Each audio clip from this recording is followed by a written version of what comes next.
Hi, everyone, and welcome to another edition of Yacht Crew Vlogs right here on Yachting International Radio.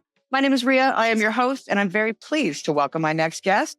She is Maiwenn Beadle. She is the owner of Unicorn Arctic Consultancy. Welcome.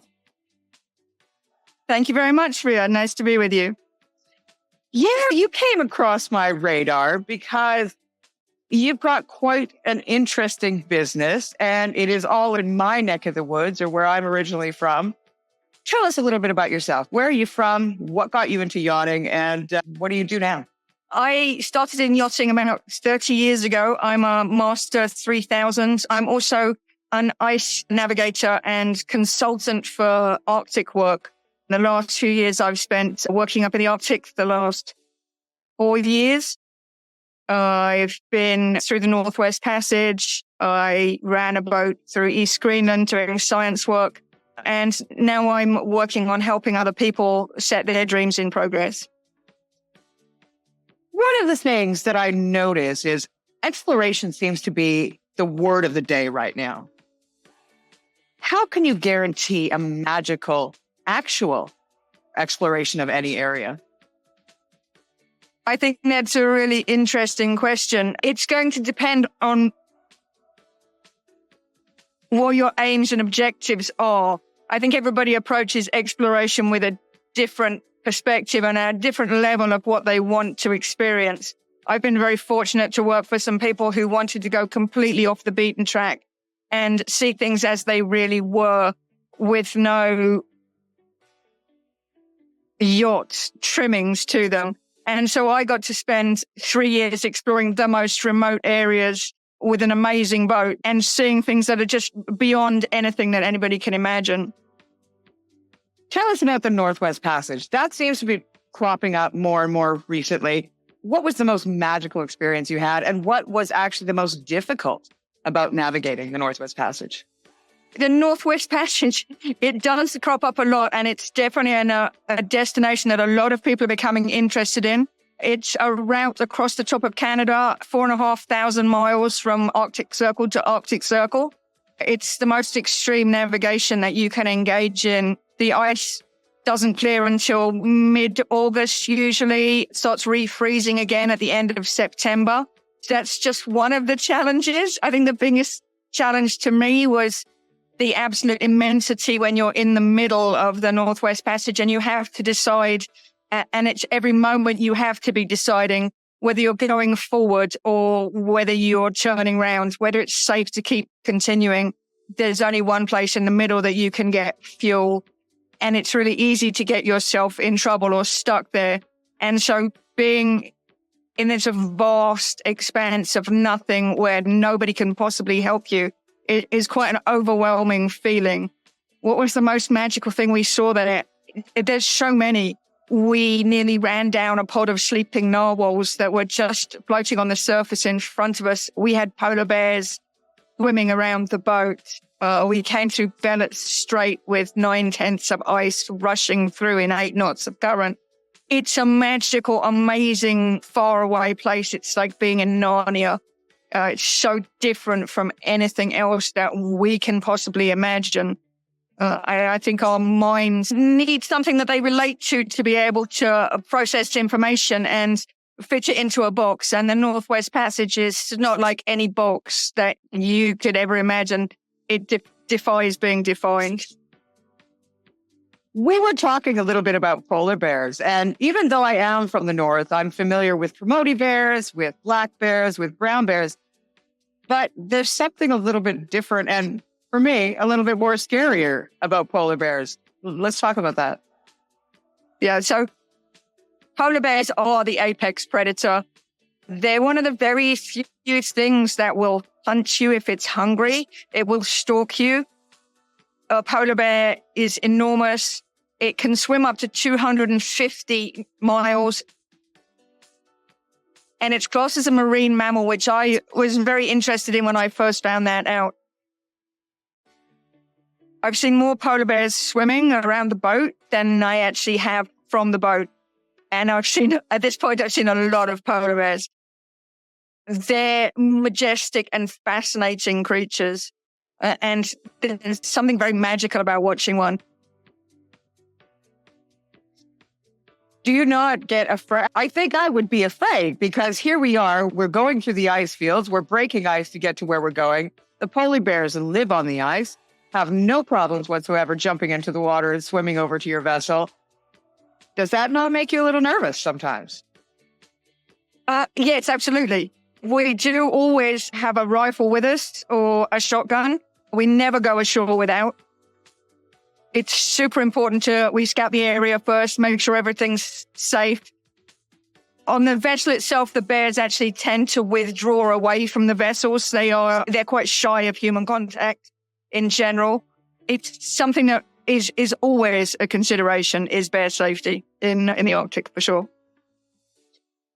So another aspect about you that people may or may not know is that you actually are a fine artist.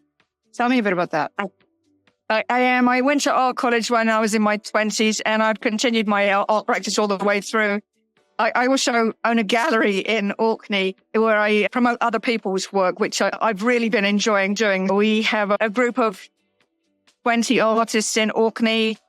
They show their work with me in the summer months. Shortly, I'm going to be heading back to Orkney and getting all of that together before I get into my summer consulting work. One of the things that I noticed when I was looking at your website, and what a cool web address, it is the Accidental Ice Queen, which I really enjoy. But you pair your experiences into your fine art.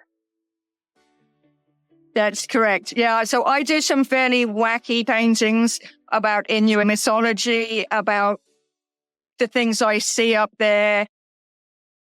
And I try and bring in my experiences in this incredible environment into my drawing, into my painting, and into my gallery. So the spirit of the North runs through the whole thing. It's fascinating. Tell us a bit about Unicorn Arctic Consultancy then. What is it that you do, and what can you help people, even if you're not the captain of a vessel, et cetera? What can you do for people? So I facilitate people's northerly trips. I help them find the right agents up north. I help them with itineraries. I offer ice pilot services myself or introductions. I help them create the magic northerly trip that they want to find. And when people are looking for that magical northerly trip, would you recommend to them that they set no parameters in order to experience it to the maximum ability that they have? That's a very interesting question. I think it's impossible to explore the North with no parameters. The safety concerns, the legalities of where you can and can't go, the suitability of your vessel, the suitability of your passengers and crew are all super important considerations in the process. Those have to come first. Then beyond that comes the adventure, and the adventure that you can create within those parameters. Usually when somebody takes a yacht charter, they say, for example, plan out a route. We're going to be here for 2 days, and then we're going to do a crossing, and we're going to be here for 3 days, and then we're going to do a crossing. Is that something that you do when you're exploring? Or is it, yes, I understand the safety issues, et cetera, but do you recommend that they're a little bit more open as to timelines and stating that they need to be in a certain place at a certain time? Yeah, I think in this situation, flexibility is paramount. And particularly if you're going to be in an area where there is still ice at the time you're going to be there, that is your primary consideration. Most vessels that we work with in the yachting industry cannot navigate in heavy ice, and therefore it's going to be a question of going round, taking a different course. Your itinerary is going to be driven by that as much as by anything else. Before I let you go, Maiwenn, tell me, what is the most fantastical thing that you ever have seen or experienced in your travels in the North, whether it be an animal or whether it be a place? What is the most fantastical thing that you've ever discovered? The most fantastical thing I've ever discovered. was in fact a glacier with a huge spout of baptismal pink geyser, for want of a better word, coming out of the middle of this glacier, which was not what I was expecting at all. So the sea all around it was bright pink. The fountain coming out of the glacier was bright pink. I think that was one of the most fantastic things I've seen. But to be honest, there have been so many. Stepping on shore where Perry left to go for the North Pole, and then going and meeting his great-great-great-grandson in Cannock, in the nearest village. Coming through Bellot Strait and Simpson Strait and seeing all the place names named after... So my home is Orkney, and a lot of the place names in the Northwest Passage are named after Orkney. It's in the end, every day of my life up in the Arctic has been fantastic. There's nothing that can compare to it. It's all beyond any belief that you have, if that makes sense. Did you ever discover what made the water pink? As the glacier moves along the bottom, it's grinding up rock and soil into a very fine till. It's called glacial till. And obviously the area over which this glacier had been moving is very rich in some kind of mineral which was making the water pink. It's a mineral flower in the water underneath the glacier. And then because the glacier is coming down the hill, the hydraulic pressure from the glacier sitting on top of the water is forcing it up between the cracks in the ice. That's absolutely fascinating. Nature has no boundaries whatsoever, and she always surprises you every time you look around. None at all. This has been Maiwenn Beadle. And thank you so much for joining us. It's been an absolute pleasure hosting you today, and I look forward to seeing some more of your pictures and hearing more of your adventures in the future. Thank you very much, Rhea. She is the owner of a Unicorn Arctic Consultancy. We'll provide all of her information below this interview when it airs. You've been watching another edition of Yacht Crew Vlogs right here on Yachting International Radio. My name is Rhea. I have been your host. We'll see you again next time.